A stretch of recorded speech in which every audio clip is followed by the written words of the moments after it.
Men who are at the forefront in the fight against gender-based violence have reiterated that the battle cannot be won without involving men in the country. They want government to involve more men in national campaigns, especially GBV, now during the 16 days of activism of no violence against women and children awareness campaigns. The role of men in the fight against gender-based violence and femicide, again under the spotlight as we embark on another round of the 16 days of activism of no violence against women and children in the country. An organization that works closely with men to make sure that they also get involved in this fight is the Turning the Tide Foundation. I'm now joined by one of the men there. It is Mr. Tami Mandondo. Thank you so much for joining me, sir. Tell me, when it comes to the role of men in the fight against gender-based violence, how important is it? It's very crucial. Thank you for this opportunity.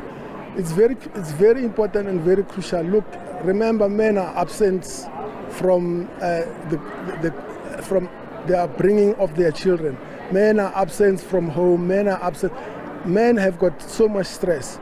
So I think conversations like this, where we get men involved, participate in the fight against gender-based violence, it's very crucial and very important. Remember, men also men have been wired and socialized as indoda aikali.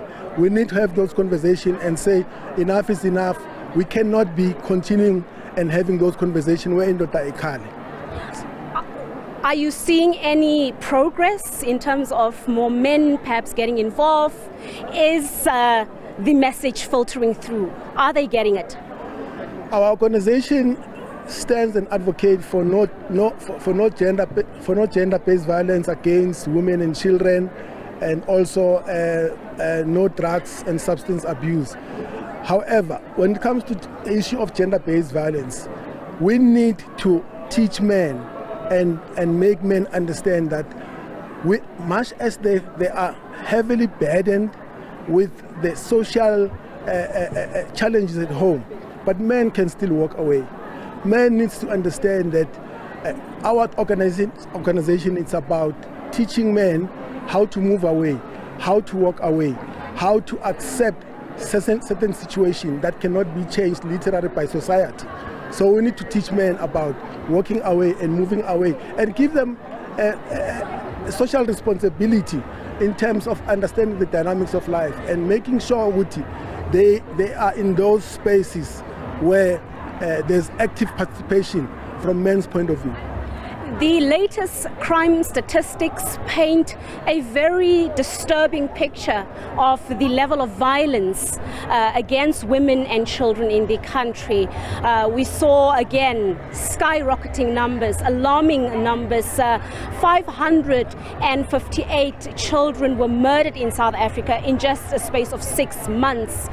Most of the perpetrators were men. What does this say?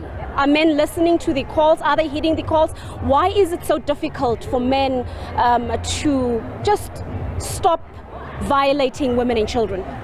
Where are men here?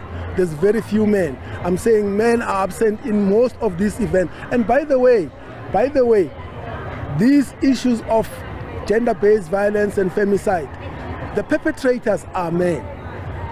All these advocacy programs, who are they speaking to? Today we're seeing here, there's almost plus minus 10,000 people here. 80% of these people here are women. All these advocacy programs that we see on television, all the campaigns that we see are driven and are addressed by women.